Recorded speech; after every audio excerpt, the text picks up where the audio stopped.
오늘은 특별히 말레이시아에서 오신 선교사님 이천루 목사님이 선교해 주시고 또 우리 특송을 유 집사님도 특별히 또 저 도봉구입니까? 거기서 오셔가지고 선교사님 오신다고 특송까지 해주시고 오셨습니다.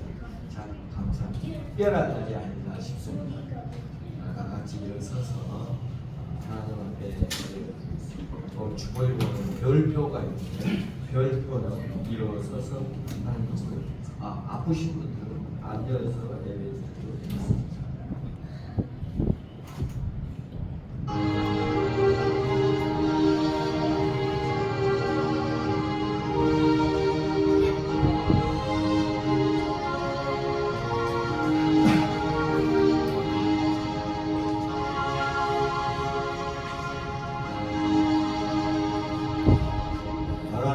이시니 예배하는 자가 신령과 진정으로 예배할지니라. 아멘. 참고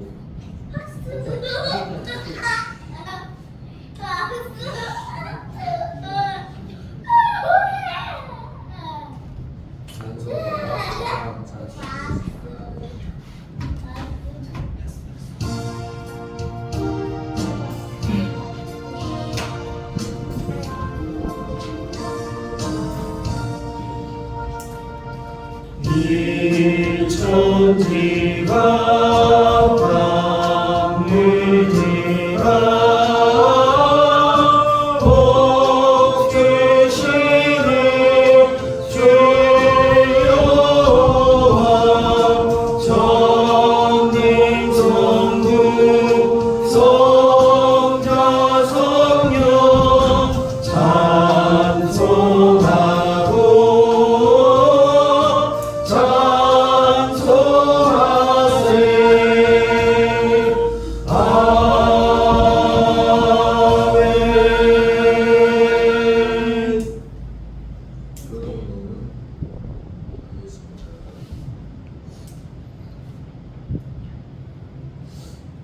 하나님이여 주의 인자에 따라 내가 은혜를 베푸시며 주의 많은 은혜를 따라 내 죄악을 지워주소서. 나의 죄악을 맑게 씻으시며 나의 죄를 깨끗게 제하여소서. 무릇 나는 내 죄과를 아오니 내 죄가 항상 내 앞에 있느니라.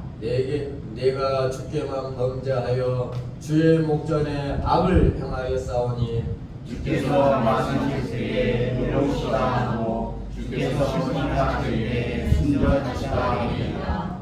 내가 제약 중에서 출생하였으며 어머니가 저희 중에서 나를 잉태하였나이다. 무술초로 나를 정결하게 하소서. 내가 정하리이다. 나의 죄를 씻어주소서. 내가 눈보다 이리이다. 하나님이여 내 속에 정한 마음을 창조하시고 내 안에 정직한 영을 새롭게 하소서. 하나님이여 주는 나의 하나님이시다. 내가 간절히 주께 찾되 물이 없어 마르고 황폐한 땅에서 내 영혼이 주를 갈망하며 내 육체가 무궁무하나이다. 내가 주의 권능과 영광을 보기 위하여 이와 같이 성소에서 주를 바라보나이다. 주의 인자하심이 생명보다 나음으로 내 입술이 주를 찬양할지어다. 그러므로 나의 평생에 주를 송축하며 주의 이름으로 말미암아 나의 손을 들리이다.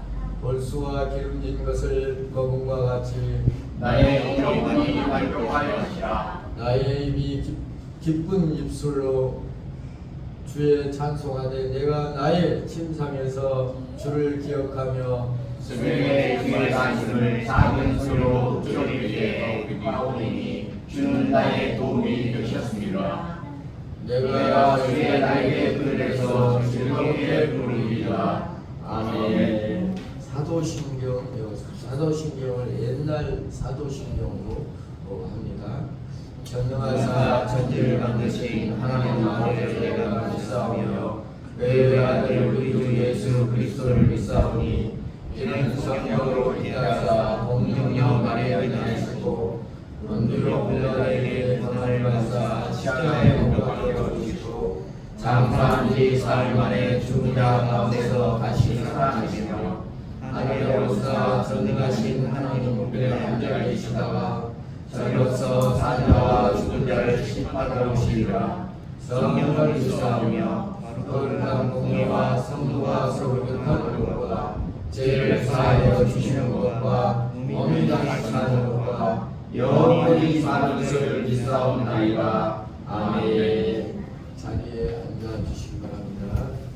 찬송가 309장 찬양하겠습니다.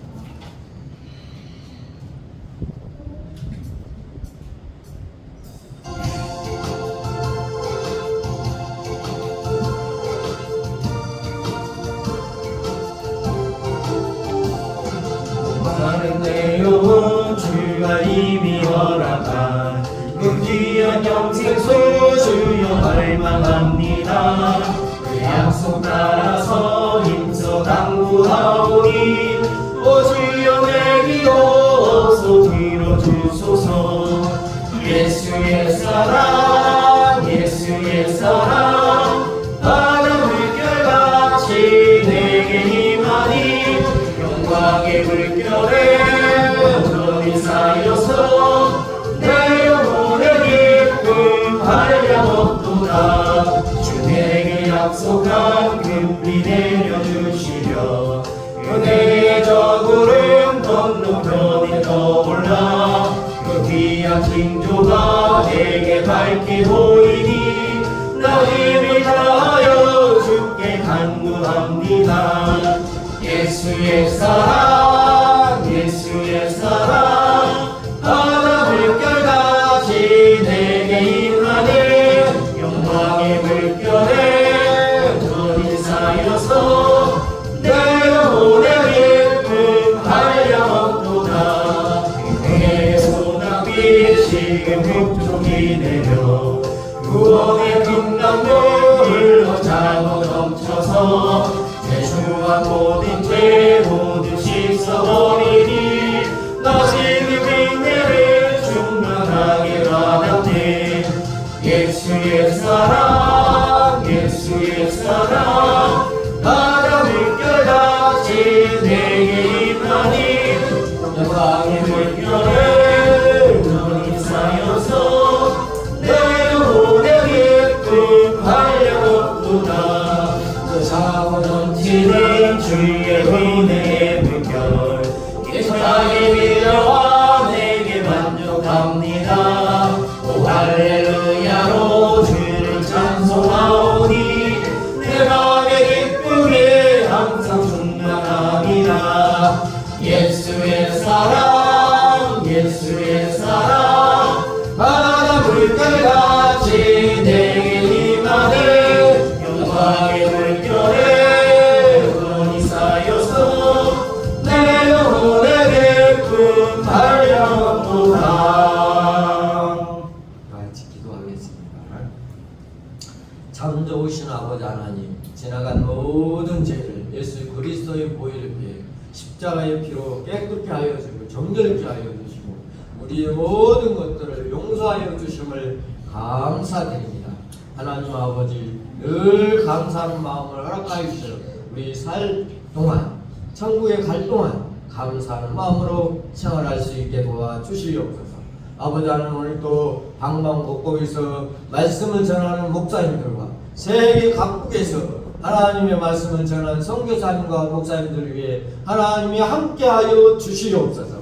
이 나라 민족을 불쌍히 여겨주셔서 하나님의 나라로 인도하여 주시고 정치하는 모든 분들에게 은혜를 베풀어 주시옵소서. 하나님을 두렵고 떨리는 마음으로 정치할 수 있도록 도와주시고 모든 사람들에게 하나님의 영광이 일어나게 하여 주시옵소서. 특별히 농어촌교회에서 수고하는 목사님, 집사님, 장로님, 성도들에게 은혜를 베풀어 주셔서 하나님의 한없는 사랑으로 인도하여 주시고 개척교회를 수고하는 모든 목사님들, 성도님들에게도 하나님이 함께하여 주시옵소서. 하나님의 역사가 일어나는 아버지 오늘이 되게 하여 주시옵기를 간절히고 원하옵나이다. 아버지 하나님, 우리 대림 새생명교회를 설립게 하여 주시고 하나님의 은혜 가운데 거하게 하여 주시는 아버지 감사합니다. 지금까지도 지켜주었사오며 아버지 남은 생에도 하나님 함께 하시고 구원의 방주가 되게 하여 주시고 죽어가는 모든 사람들을 아버지 대림 선생님교를 통하여서 구원의 역사가 일어나게 하여 주시옵소서. 아버지 하나님 많은 생명들을 필요로 합니다. 영상을 아버지 하나님 다루는 분들, 아버지가 악기를 다루는 분들, 하나님 우리 교회가 추수꾼들이 많이 필요한 가운데 있사오니 하나님께서 보내주시고 인도하여 주시옵소서. 죽은 영혼을 구원할 수 있는 대림 선생님께가 되게 하여 주시옵기를 감사를 기원합니다. 아버지 하나님 특별히 우리 말레이시아에서 선교하신 우리 이철우 목사님을 보내주시고 오늘 말씀을 증거합니다. 하나님의 귀한 말씀에 능력이 있게 하여 주시고 임재하여 주시고 우리가 성령의 충만함으로 하나님의 역사를 감당할 수 있게 도와주시옵소서. 하나님 귀한 아버지 목사님의 아버지 말레이시아에도 은혜를 베풀어 주시고 그곳에 복음의 역사가 일어나게 하여 주시고 그 교회에도 하나님의 은혜가 넘치게 도와주시옵소서. 아버지 건강을 책임져 주시고 우리 사모님과 같이 아버지 하나님 건강한 모습으로 선교 활동을 잘 할 수 있도록 도와주시옵소서. 특별히 아버지 하나님 우리 유집사님 저 먼 곳에서 특송하려고 이렇게 왔습니다. 하나님은 은혜를 베풀어 주시고 우리 목사님의 말씀에 은혜가 되게 하여 주시고 하나님의 은혜 가운데 거하게 도와주시옵소서. 아버지 하나님 우리 대림 선생님께 우리 식구들 아버지 하나님의 성도들에게도 은혜를 베풀어 주셔서 한량없는 은혜로 오늘 귀한 말씀을 들을 수 있게 도와주시고 생활 속에서 나아가 하나님의 말씀대로 살아가는 귀한 종들이 되게 하여 주시옵소서. 예수님의 이름으로 기도하옵나이다. 아멘. 오늘 성경 말씀은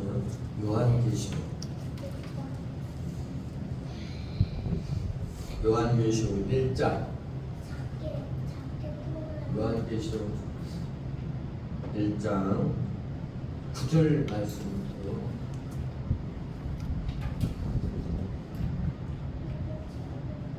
보겠습니다.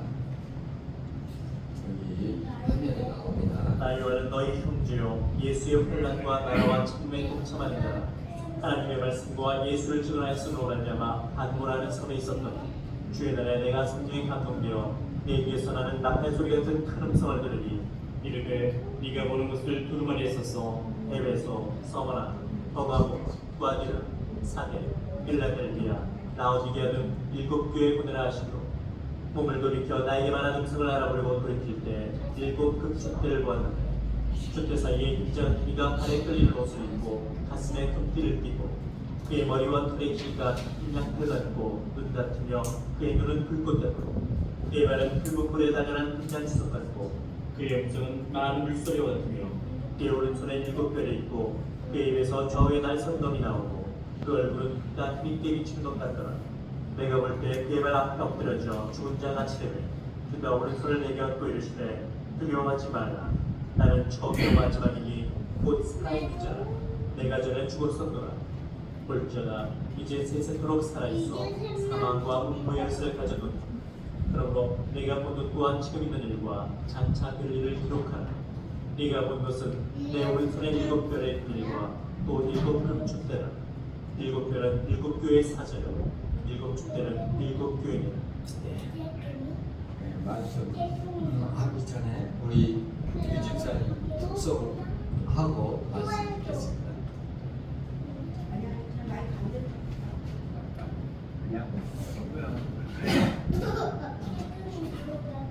괜찮네요. 너무 커요 그러면.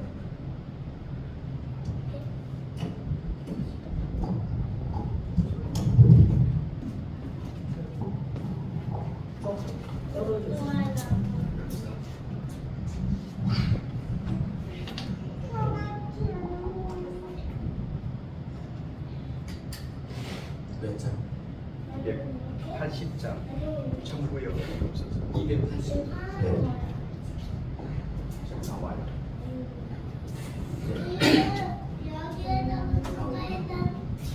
잠깐만요.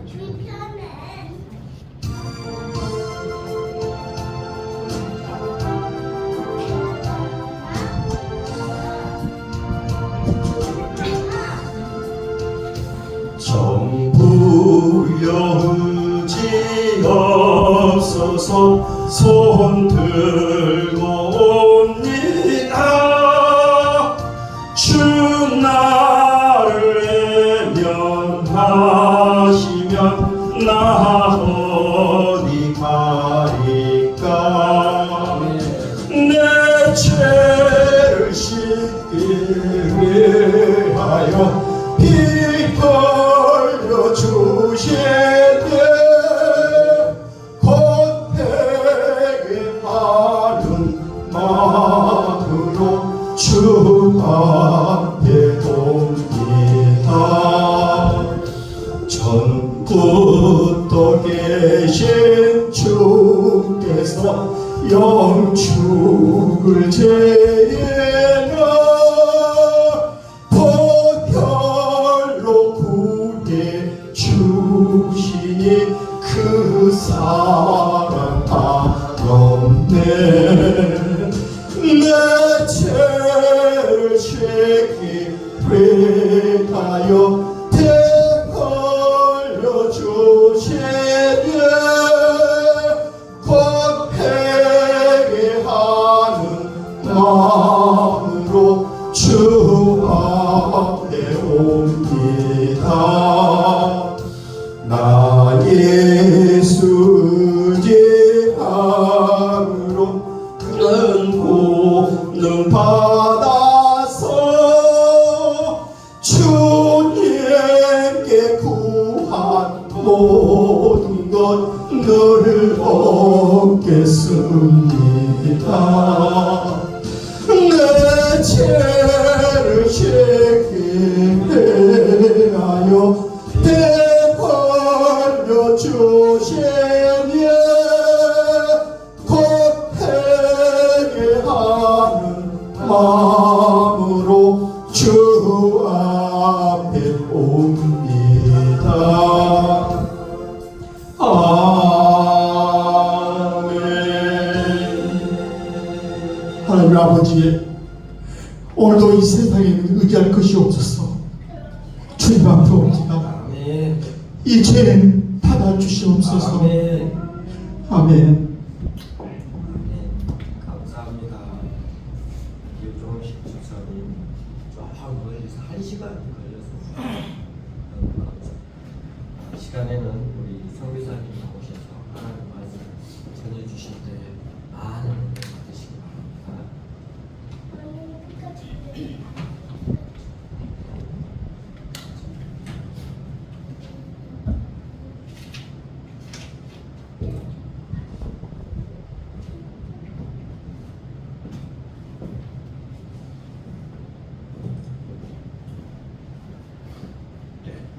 반갑습니다. 이번에 한국에 들어와서 이렇게 임 목사님을 뵙고 또 같이 탁구 드시면서 좋은 시간을 갖게 된 것을 정말 감사드립니다.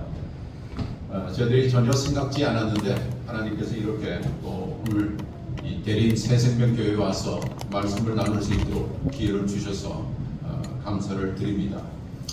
그래서 무엇을 제가 오늘 나눌까 이렇게 생각하다가 기도하는 가운데서 특별히 이 요한계시록의 말씀이 생각이 났습니다.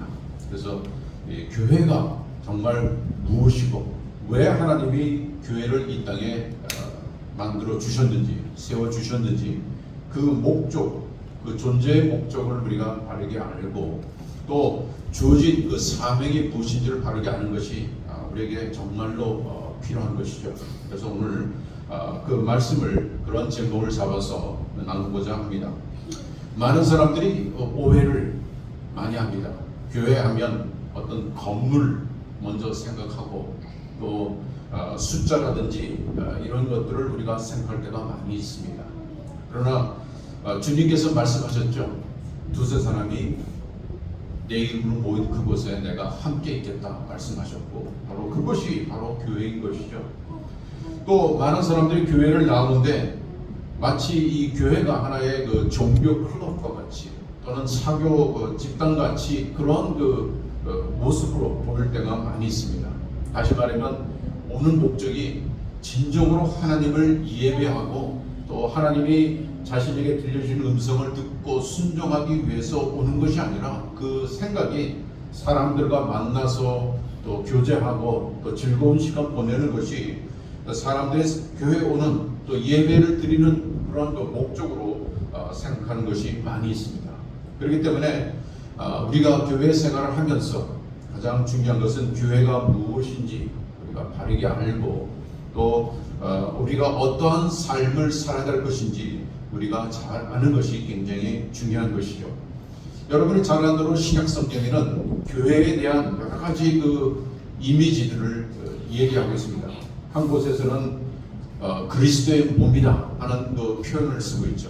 이렇게 예수님은 그 머리이시고 우리는 그 몸이다 이렇게 얘기를 하는 곳도 있고, 또 주님께서 또 교회를 뭐라고 말씀하신가 하면 세상의 빛과 소금이다 그렇게 말씀을 하시기도 하셨습니다. 그 외에도 성경은 많은 그 표현을 가지고 있죠. 또 어떤 사람들은 그 교회는 그리스도의 신부다 그런 것을 강조하는 분도 있습니다.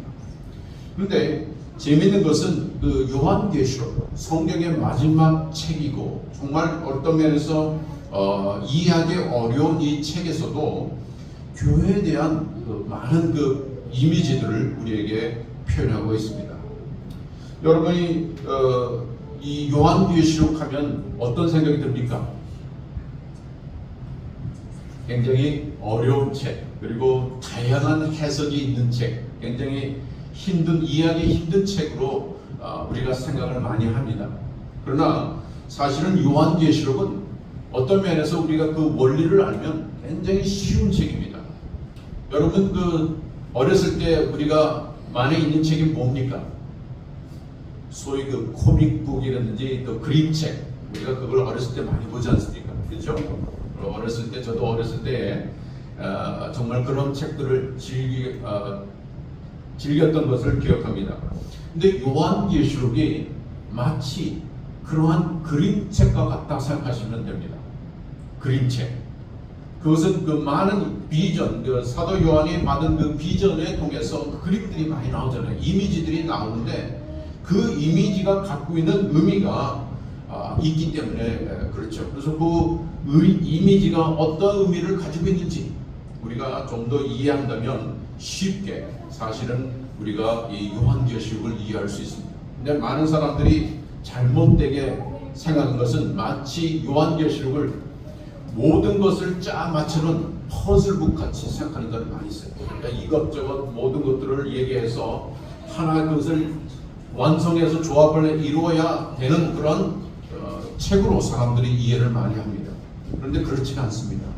요한계시록은 쉬운 그림책과 같다 한 것이죠. 그리고 이 요한계시록은 우리에게 그 이미지를 통해서 어떠한 그 이미지를 통한 그 메시지를 우리에게 주고 있기 때문인 것입니다. 그렇기 때문에 요한계시록 1장 1절 말씀 보시면 이렇게 되어 있습니다.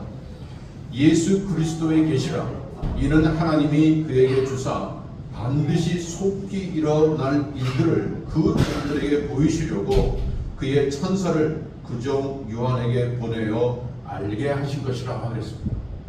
여기 1장 1절에 보면 이 요한계시록이 어떠한 책인지를 잘 얘기해 주고 있어요. 그리고 1장 1절은 우리에게 또 뭘 가르쳐 주고 있냐면 이 요한계시록을 어떻게 이해하는 것이 바른 것인가 얘기해 주고 있는 것이죠. 여기 보니까 하나님이 그에게 주사 반드시 속히 일어날 일을 그 종에게 보이셨다 그랬죠. 보이셨다는 얘기는 뭡니까? 그 환상 가운데 앞으로 계시될 그 계시의 그 방법을 얘기하고 있습니다. 그러니까 그런 그 환상과 이적을 통해서 그런 그 내용들을 그런 그 내용을 우리가 보게 될 건데 그 천사를 그 종에게 보내어 알게 하신 것이다 그랬어요. 우리 한국말 성경은 이것이 잘 해석이 또는 뭐 번역이 잘 되지 못하고 있는데요. 어떤 영어 성경에는 그걸 뭐라고 표현한다면은 signify 이것이 하나의 것을 상징적으로 보여주고 있다 그렇게 번역을 한 것을 우리가 보게 됩니다. 그래서 그것은 뭐냐면 그 이적 또는 기적이라고 표현하는 그 세메이어 헬라어에서 왔는데요. 여기도 보면 보여줬다는 그 내용 자체가 알게 하신 것이라는 그 단어 자체가 그런 그 단어를 영어 성경으로 되어 있어요. signify. 그러니까 상징적으로 보여주기 위해서 뭐가 됐다는 것이죠. 그래서 요한계시록을 우리가 해석하기 위해서는 그 상징, 그 내용 속에서 보여주는 그 환상 가운데 본 것에 대한 그 상징하는 바가 무엇인지를 잘 이해하게 되면, 그 원리를 알면 사실 요한계시록은 쉽게 풀어줄 수 있는 그런 책입니다. 근데 문제는 무엇인가 하면 이 요한계시록을 마치 그 퍼즐북처럼 그리고 문자적으로 해석을 하기 때문에 거기에 대한 많은 오류가 있는 것이고 또 문제가 생기게 되는 것이죠. 그래서 요한계시록에 제가 아까 말씀드렸죠. 교회에 대한 많은 이미지들이 있는데 오늘 1장에서는 무슨 이미지를 우리에게 얘기해 주고 있냐면 7 금촛대로 이렇게 얘기하고 있습니다. 7 금촛대로 우리에게 얘기하고 있고요. 그 다음에 요한계시록 7장에 가서는 뭐 하냐면 14만 4천 명 그리고 하늘에 천상에 있는 수많은 그 무리들, 이것이 교회의 두 가지 모습을 보여주고 있습니다. 하나는 지상의 교회 14만 4천 명이라는 그 의미는 무엇인가 하면 계수했다는 그것은 민수기의 그 배경을 두고 있습니다. 여러분 민수기를 얘기해 보시면 그 이스라엘 백성을 계수할 때 계수한 사람들이 누구였습니까? 예, 전쟁에 나갈 20세 이상의 그 남자들, 그들을 계수했죠. 그러니까 14만 4천 명이라는 것을 계수했다는 것은 뭔가 하면 이 하나님의 교회는 이 땅에 있을 때에 전투하는 교회라 하는 것이죠. 지상의 교회는 전투하는 교회입니다. 14만 4천은 어떤 면에서 완전한 하나님이 자기가 자기의 백성을 다 알고 계시기에 한 사람도 놓침이 없이 그 모든 사람들이 다 이 땅에서 전투하는 교회로, 그 다음에 그 사람들은 천상에서 동시에 그 허도한 무리, 이미 흰옷을 입은 승리한 무리로 얘기해주고 있고, 그 다음에 11장에 가서는 두 증인, 그리고 12장에 가서는 그 해를 입은 그 여인의 모습, 그게 교회의 모습 가운데 하나고, 마지막에는 새 예루살렘의 모습으로 교회의 모습을 그리고 있습니다. 그러니까 교회가 무엇인지를 요한계시록은 다양하게 우리에게 표현해 주고 있습니다. 그 이미지 가운데 오늘은 7 금촛대가 가진 그 의미를 우리가 잘 생각을 해보고자 합니다. 이 7 금촛대, 우리가 그 의미가 무엇인지는 이미 20절에 주님께서 해석해 놓았죠. 그리고 그 오른손에 들고 있는 그 별들, 7 별들이 무엇인지, 그것은 7교회에 보낸 그 사장, 그 하나님의 그 메신저, 그리고 그것은 그 천사일 수도 있고 또는 사람일 수도 있습니다. 근데 그러한 사람을 주님께서 오른손으로 붙들겠다는 것.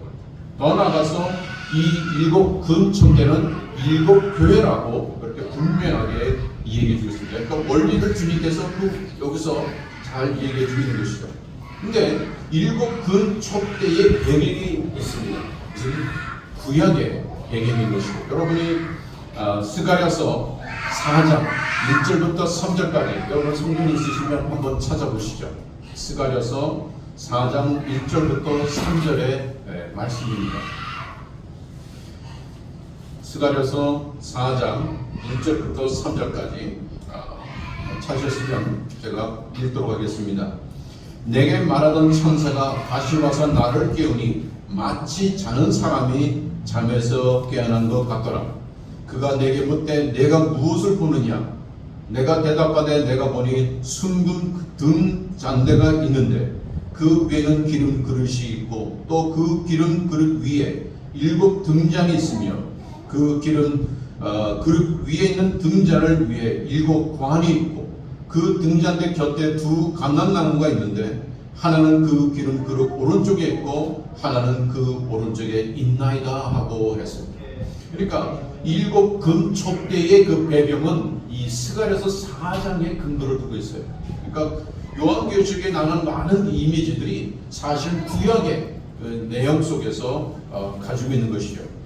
그런데 여기서 우리가 기억할 것은 무엇인가 하면 주님께서 일곱 근 촛대 사이에 계신다는 사실입니다. 오늘 13절 그 내용을 보시면 뭐라고 했습니까? 촛대 사이에 인자 같은 이가 있었다 하는 것이죠. 여기 결국은 주님께서 어떤 분이신가, 여기서 그리고 교회와 주님과의 관계가 어떠한 것인지 여기서 잘 설명해 주고 있습니다. 그것은 무엇인가 하면 교회의 중심은 예수 그리스도라는 것입니다. 일곱 교회는 결국은 모든 그 당시의 소아시의 일곱 교회가 하나의 그 모든 교회들을 대표하는 교회들인 것이죠. 그래서 숫자 일곱은 상징적 그 의미를 가지고 있습니다. 이것은 실질적으로 당시 존재하던 역사적 교회입니다. 근데 그 역사적 교회가 당시의 그 모든 교회들을 대변하는 그러한 교회들의 모습이죠. 그렇기 때문에 그 숫자 일곱은 완전수이죠. 완전수. 그러니까 일곱 교회는 그런 완전한 교회의 모습을 그리고 있는데 그 교회의 중심에 누가 계십니까? 예수 그리스도가 계신다는 것입니다. 이것이 우리에게 큰 어떤 면에서 격려가 되는 말씀입니다. 우리가 힘들고 세상 속에서 또 어렵고 환난 속에 있는데도 불구하고 그 가운데서 함께 하신 분이 계신데 그분은 바로 예수 그리스도라는 것이죠. 주님께서 일곱 교회 가운데 그분이 친히 서 계시죠. 그 다음에 요한계시록 2장 1절 말씀 보시면 에베소 교회에게 또 뭐라고 말씀하시냐면 오른손에 있는 일곱 별을 붙잡고 일곱 금 촛대 사이를 거느시는 이가 이르시되 그랬습니다. 주님께서 일곱 교회의 그 중심에 서 있는 것뿐 아니라 그 일곱 교회를 가운데 주님께서 거느시는 분, 걸어 다니시는 분으로 설명해 주겠습니다. 그 헬라어 시저가 원어의 시저가 현재입니다. 그 얘기는 뭔가 하면 주님께서 지금도 자신의 교회 속에 계속해서 움직이시고 관여하고 계시다 하는 사실을 우리에게 가르쳐 주고 있습니다. 그렇기 때문에 우리가 무엇보다도 기억할 것은 교회가 일곱 금철도로 여기 표시되고 있는데 그 가운데 주님이 계시다는 것, 그리고 그 주님은 그 일곱 교회를 거느시는 그런 항상 거느시는 분으로 우리가 기억을 할 필요가 있는 것이죠. 이것이 얼마나 큰 위로가 되는 것입니까? 주님께서 우리와 함께 하시고 또 우리 일에 대해서 깊은 관심이 있다는 것이죠. 그러기에 그분이 우리 가운데 거느시는 것이죠. 그래서 여러분 그 나중에 2장과 3장에 일곱 교회 각 교회에게 준 편지 가운데 가장 중요한 단어가 무엇인지 아십니까? 무슨 단어가 여러 번 반복되어 나오죠? 무슨 단어입니까? 네, 크게 말씀하셔야 됩니다. 네? 사랑은 이렇게 나오긴 하지만 중요하지만 그러나 그것은 한 번밖에 나오지 않죠. 한 번이나 두 번 나오는데 그러나 계속 각 교회마다 주님께서 하신 말씀 반복해서 하신 말씀이 있습니다. 그 단어가 뭐냐면 내가 안다는 말씀. I know. 내가 안다. 너가 어떻게 하고 있는지, 어떻게 믿음을 가지고 어떻게 헌신하고 어떻게 너희가 수고하는지 내가 안다. 그럼에도 너에게 한 가지 잘못된 게 있는데 에베소 교회가 말씀하신 뭡니까? 내가 가졌던 그 첫사랑을 잊어버렸다. 그렇게 말씀하시죠. 그러면서 주님께서는 각 교회마다 내가 안다 하는 말을 반복해서 말씀하고 계십니다. 결국은 주님께서 일곱 교회의 중심에 서 계시면서 그리고 그 일곱 교회를 다니시고 교회 안에 벌어지는 모든 것을 잘 알고 계신다는 것이죠. 우리가 어떤 환경 속에 처해 있는지, 어떤 교회가 어떤 그 위치에 있는지를 주님께서 알고 계십니다.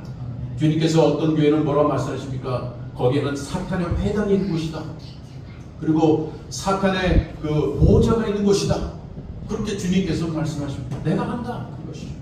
너희가 어떤 어려움을 처하고 어떠한 곤란과 환난과 핍박을 처하는지 주님께서는 아신다는 것이죠. 그러므로 우리가 가장 먼저 생각할 것은 무엇인가 하면 나와 주님과의 관계라는 것이죠. 교회에 있어서 가장 중요한 것은 교회의 주인은 주님이시고, 그리고 그 주님이 원하시는 것을 우리가 순종하고 나아갈 때 거기에 주님의 임재하심과 주님의 축복과 주님의 능력이 함께한다는 사실을 우리가 알 수가 있습니다. 그것을 우리가 날마다 기억하면서 우리가 살아갈 필요가 있는 것이죠. 주님께서 생각해 보십시오.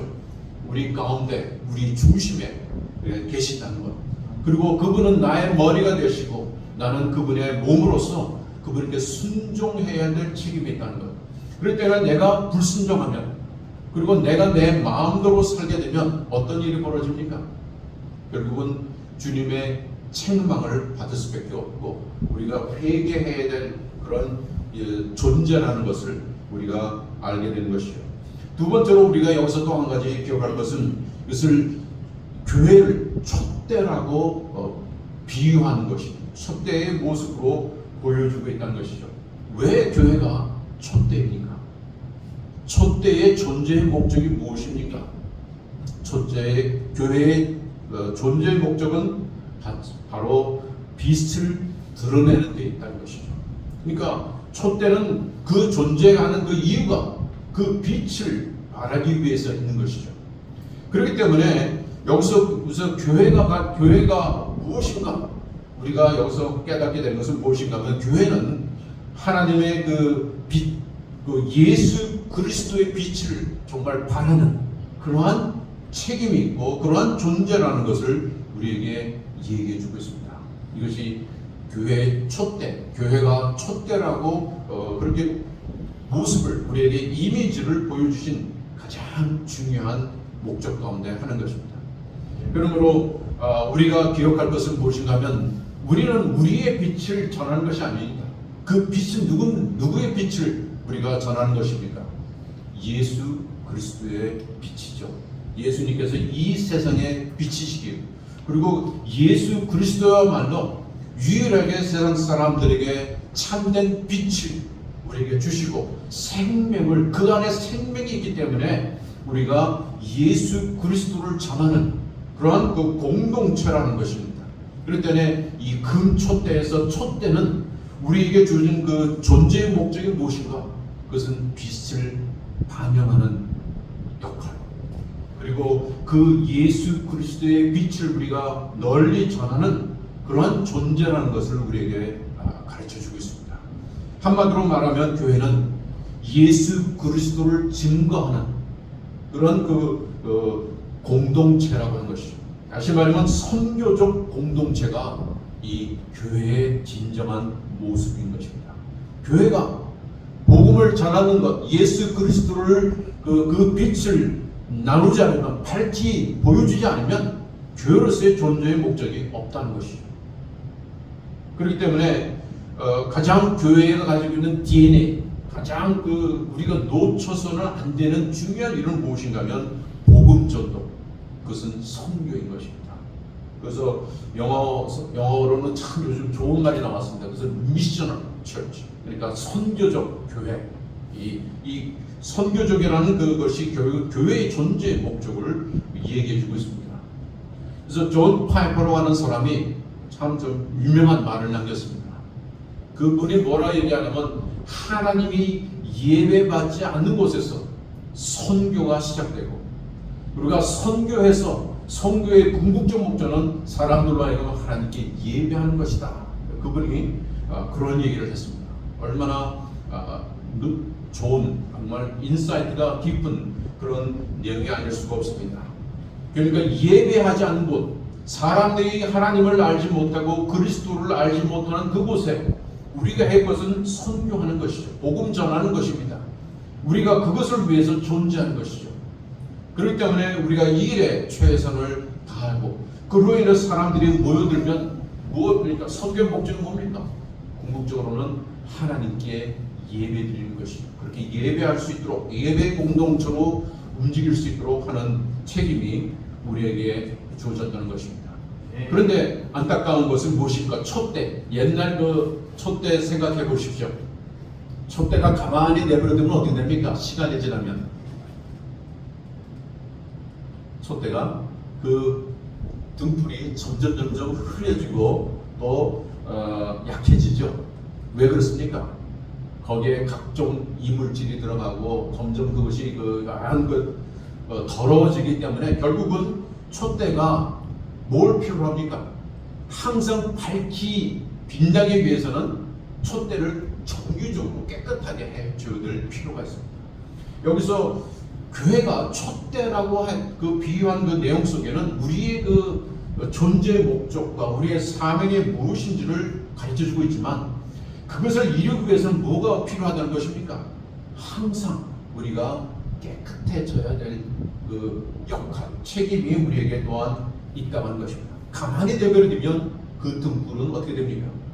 점점 약해지고 나중에는 꺼져버리는 그런 일이 될 수 있는 것이죠.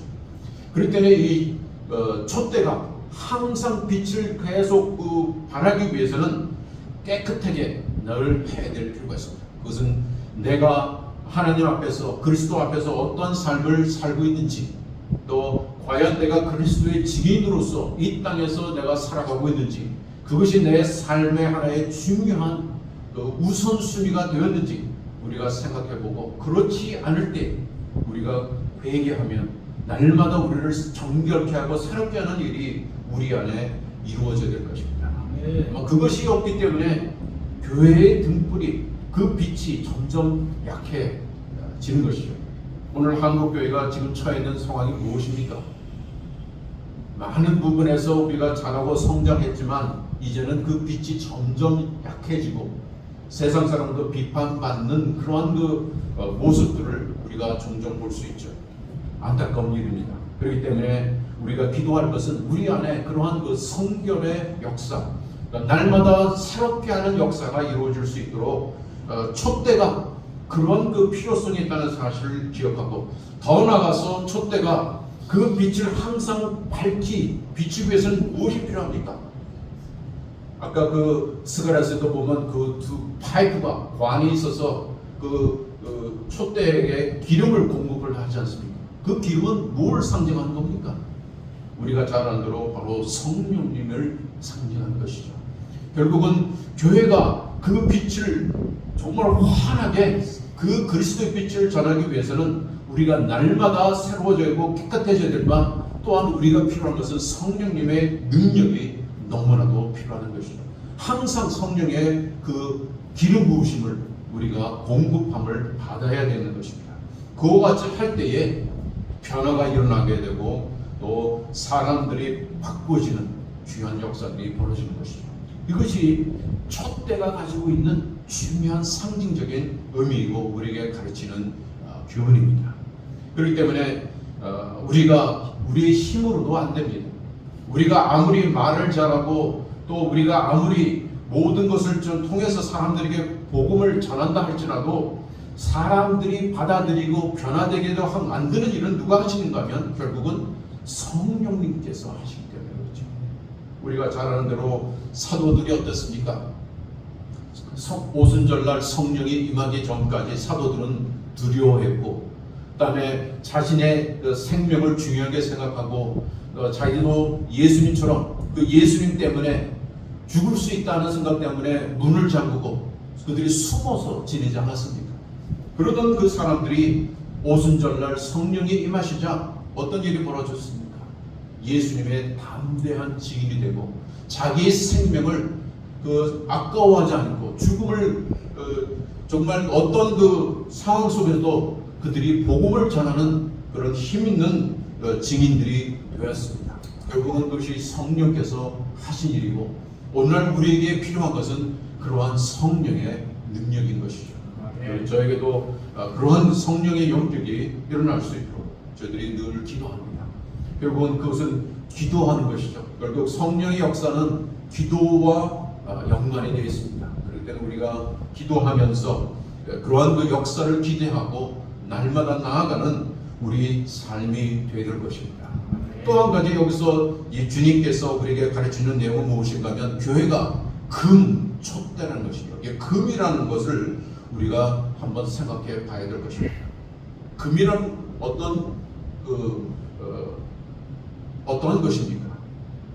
금은 굉장히 가치 있는 것이죠. 그 당시 과거에도 그렇거니와 현재도 금은 굉장히 가치 있는 귀중품으로 우리가 생각을 하고 있죠. 그렇죠? 왜 이 금이 이렇게 중요한 또 귀중품으로 여기고 있습니까? 그것은 그 금이 가지고 있는 특징 때문에 그렇죠. 금은 변하지 않는 그런 그 성질을 지니고 있습니다. 그럴 때는 한번 깨끗하게 되면 이 금은 변하지가 않기 때문에, 그래서 우리가 종종 결혼식 할 때 뭘 결혼 서약할 때 나눕니까? 예, 금 반지를 나누죠. 그 금반지의 의미가 뭡니까? 일생 동안 변하지 않겠다고 하는 그러한 그 불변성과 더 나아가서 이 반지가 끝이 없잖아요. 그러니까 끝까지 그것이 그와 같이 우리가 성실하게 살아가겠다는 그 표시가 이 금 반지 또는 그런 것이 나타나고 있죠. 그럴 때는 이 금은 주님께서 우리 교회를 어떻게 생각하시는가 하는 것을 보여주고 있습니다. 우리는 주님께서 보시기에 가치 있는 존재, 금과 같이 가치 있는 존재라는 것이죠. 너무나도 중요한 존재이기 때문에 주님께서 자신의 보혈을 흘려서 자신의 생명을 주어서 살 수밖에 없는 그러한 귀중한 존재로서 우리를 생각하고 있다는 것입니다. 얼마나 감사한 일입니다. 주님께서 나를 보실 때에 그같이 금과 같은 그러한 귀중한 존재로 나를 여기고 있다는 것인데, 그러나 내가 가져야 할 또 한 가지 금이 갖고 있는 그 중요한 특징은 뭡니까? 내가 주님께 대한 사랑과 그 헌신, 그 충성, 정말 그것이 우리에게 너무나도 필요하다는 것이죠. 금이 갖고 있는 그 상징적인 요소가 우리에게 많은 것을 가르쳐주고 있습니다. 그런데 이 금이 금으로서 가치 있는 존재가 되기 위해서는 어떤 과정을 거쳐야 됩니까? 용광로 속에 들어가서 그 모든 불순물을 제거해야 돼요. 왜냐하면 처음에 그 금광에서 제거가 되면 그 금은 많은 불순물을 가지고 있습니다. 그럴 때 금이 금으로서 가치를 지니기 위해서는 어떻게 해야 됩니까? 반드시 용광 속으로 들어가서 완전히 더러운 것을 다 제거하고, 그러고 났을 때에 깨끗하게 졌을 때에 그 금은 가치 있는 것이죠. 그렇기 때문에 교회가 성실 이 금과 같은 존재이지만, 그러나 이 금으로서 가치 있는 존재, 그와 같은 되기 위해서는 어떤 과정을 거쳐간다는 것입니까? 이 금이라는 것을 갖고 있는 의미가 뭔가 하면, 우리가 그러한 그 정결케되는 고난과 또 핍박과 어려움 속에서 이렇게 우리를 새롭게 하는 하나님의 역사를 늘 우리가 경험할 수밖에 없다는 사실도 역시 가르쳐주고 있습니다. 주님께서 뭐라고 말씀하십니까? 우리가 예수 그리스도 안에 있으면 예수님 때문에 우리가 핍박도 받게 되고 또 고난도 받게 되고 때로는 생명까지도 이룰 수 있다는 사실을 우리에게 얘기해 주고 있습니다. 주님께서 우리에게 항상 번영하고 복을 누리고 건강하게 살고 사람들이 가지고 못한 것을 누리고 살도록 허락하지 않았다는 것입니다. 그런데 오해하는 것이 그것이죠. 사람들이 소위 그 잘못된 복음을 받아들여서 교회하고 예수를 믿으면 항상 그런 복을 누리고 물질적으로 또는 건강 면에서도 건강하고 병도 걸리지 않고 말이죠. 그렇게 살아간다고 그렇게 가르치는 그런 잘못된 가르침이 있습니다. 그것은 한 진리의 한 면입니다. 예, 그것은 가능하죠. 그렇게 되기도 합니다. 하나님이 원하시면 그런 그 축복을 우리가 누리기도 하죠. 그러나 대부분의 경우는 우리가 예수 그리스도 믿을 때에 거기에 고난과 핍박이 날 수밖에 없는 것이죠. 누구든지 예수 그리스도에 있는 자는 이 땅에 있을 때에 고난을 피할 수가 없습니다. 왜? 그것을 통해서 우리가 정결케 되고 내가 어떤 존재인지를 알게 되고, 그리고 내가 하나님의 은혜가 아니고서는 성령님의 도움이 아니시고는, 그래서 십자가의 은혜가 아니고서는 살아갈 수 없는 존재라는 것을 날마다 깨달을 수 있는 그러한 것을 우리에게 가르쳐주기 위해서 이 고난은 소위 그 불과 같은 그 시련을 우리에게 당하도록 하나님이 허락하신다는 거죠. 왜 교회 안에 하나님이 양과 염소를 둡니까? 여러분, 우리가 교회를 늘 양으로 많이 표현하잖아요. 근데 그 양 가운데는 누가 항상 목자들이 하나님 뭔지 아십니까? 염소도 같이 둡니다. 염소를 두는 이유가 뭡니까? 염소가 그 뿔로 이 다른 그 양들을 가만히 있지 못하도록 만듭니다. 그러니까 자꾸 그냥 그 뿔로 괴롭히는 것이요. 그러니까 염소가 괴롭히니까 양이 어떻게 됩니까? 자꾸 도망다니다 보니까 양이 건강해지는 거예요. 양이 가만히 내버려두면요, 먹고는 가만히 누워있으면서 쉬면서 움직이지 않아요. 그게 양의 특징입니다. 양이 얼마나 멍청한 동물인가 하면 그냥 그 초제에 내대놓고 먹게 하면 조절하지 않으면요, 그 완전히 풀을 다 먹어 치워져가지고 다음에 먹을 것이 없도록 만드는 그런 그 일들을 양들이 합니다. 그렇기 때문에 목장하는 일이 뭔가 하면 시시때때로 그 초지를 옮겨줍니다. 한데 여기서 먹을 만큼 먹었으면 다음으로 옮겨가야 돼요. 그래서 거기서 먹도록 해야지, 안 그러면 가만히 해두면 완전히 그냥 초토화시켜버립니다. 안 먹어버렸어요. 그리고 또 양이 움직이질 않아요. 먹고는 양. 그러니까 운동하지 않는 그 동물이 어떻게 되겠습니까? 굉장히 건강치 못하는 그러한 그 동물이 될 수밖에 없죠. 그렇기 때문에 이 목자가 양과 염소를 같이 둡니다. 하나님이 왜 그런 사람을 교회 안에 두게 하시는가? 거기에는 그런 목적이 있습니다. 그렇기 때문에 우리가 그런 것을 겪을 때에 정말 힘들고 또 정말 잠 못 자는 그런 시간들을 갖게 될 것이지만, 그러나 기억할 것은 하나님이 그 과정 속에서 나를 깨끗하게 만들어 가시고 내가 어떤 존재인지, 내가 하나님의 은혜가 아니고서는 도저히 살아갈 수 없는 존재라는 것을 깨달을 수 있도록 그렇게 주님께서 우리를 만들어 가신다는 것이죠. 그리고 마지막으로 또 한 가지 제가 말씀드리고 싶은 것은 7 금초 때입니다. 7.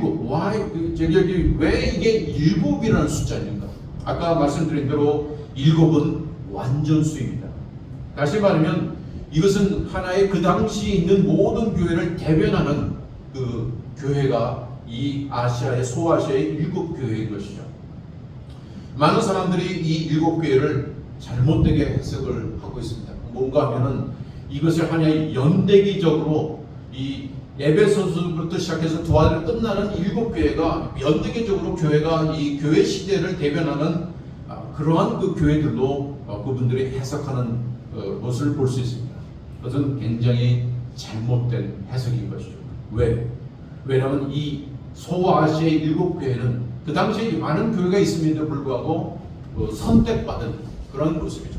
그것은 모든 그 교회를 대변하는 그 모습을 가지고 있습니다. 그 완전이라는 것은 바로 그것을 이야기하고 있는 것이죠.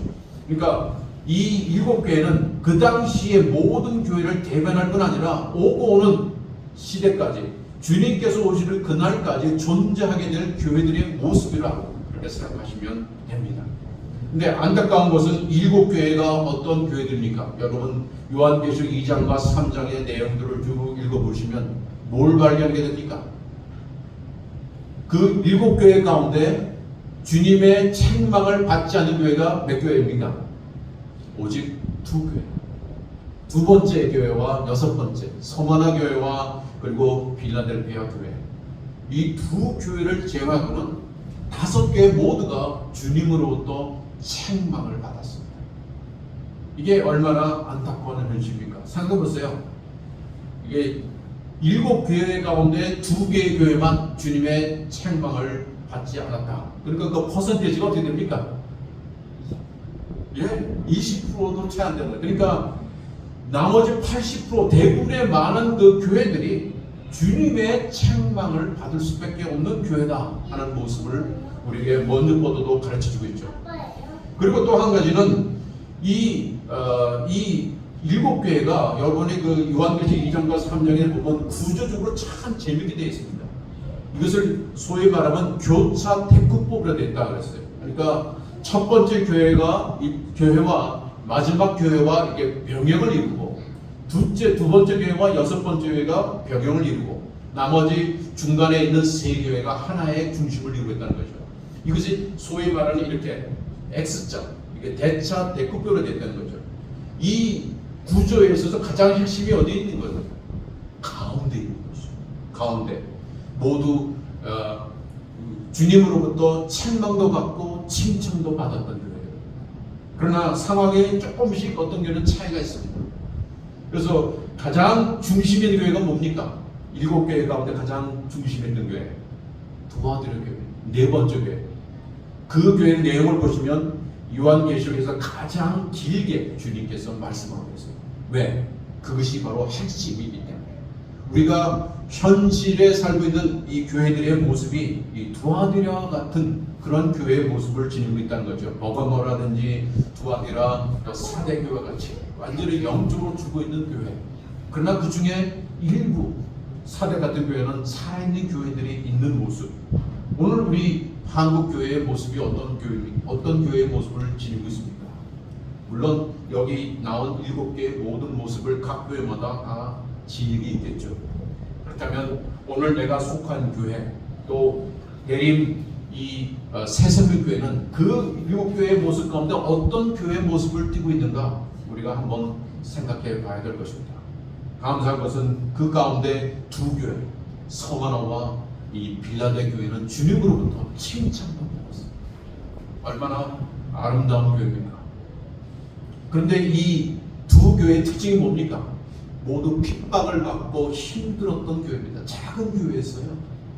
작은 교회인데도 불구하고 그 작은 능력을 가지고 신앙을 지키고 교회로서의 사명을 잘 하였기에 주님께서는 그 교회들을 칭찬해 주셨습니다. 그러니까 교회가 숫자가 크다고 두아데라처럼 정말 부가 많아서 엄청난 큰 건물들을 짓고 아름답게 그런 교회를 꾸민다가 할지라도 결국은 라오디아 교회는 어떻게 됐습니까? 그런 그 풍성함을 누린 그 교회가 주님부터 전혀 칭찬을 받지 못한 교회가 있었어요. 그 많은 교회 가운데 전혀 주님부터 칭찬받지 못한 교회들이 있었습니다. 이 라오디게아 그 교회처럼 그런 그 모습을 우리가 볼 수가 있죠. 그렇기 때문에 이러한 그 안타까운 교회의 현실을 우리가 볼 수 있어야 되겠고, 주님께서 그 교회들을 그럼에도 불구하고 금 촛대로서 우리를 보고 계시고, 더 나아가서 우리들로 하여금 이 선교의 사명을 주님의 그 복음을 전파하는 데에 그 최선을 다하는 교회의 역할을 우리가 잘 할 수 있기를 주님께서 기도하고 계시다는 것입니다. 오늘 이 7금 촛대라고 하는 이 교회의 모습 가운데서 우리는 무엇을 배웠습니까? 교회의 존재의 목적은 오직 선교에 있다는 것이고 그리스도의 그 빛을 바라는 데 있다는 것을 우리가 무엇보다 기억할 것입니다. 더 나아가서 우리가 정말 안타까운 것은 그 많은 그 교회들이 이 사명을 정말 잊어버리고 실패를 하고 있다는 것, 이것이 안타까운 현실이 아닐 수가 없습니다. 그것이 소위 두 교회만, 7교회 가운데서 2교회만 주님의 책망을 받지 않은 교회가 있었던 것처럼 많은 교회들이 그 부분에서 실패하고 있다는 사실을 우리가 기억하고 우리가 회개해야 될 것입니다. 우리가 이 속해 있는 교회가 정말 그러한 그 사명에 대해서 우리가 철저하게 이해하고 또 순종하면서 그 빛을 발하는 그런 교회가 우리가 되어야 될 것이고, 그 다음에 그것을 위해서 기도하고 우리가 노력을 해야 될 것입니다.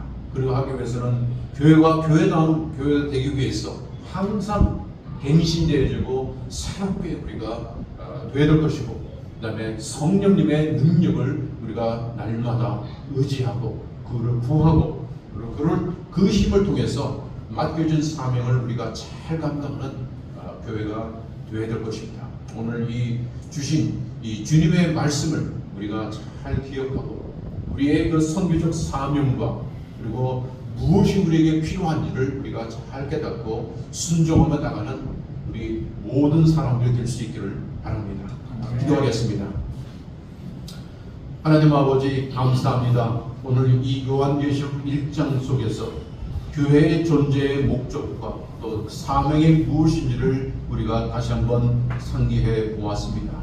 주님께서 우리 일곱 교회 가운데, 우리 교회 가운데 중심에 계시고 또 항상 그 가운데 거니시며 깊은 관심을 가지고 사랑하시고 또 모든 그 안에 벌어지는 것들을 알고 계시는 것을 우리가 기억합니다.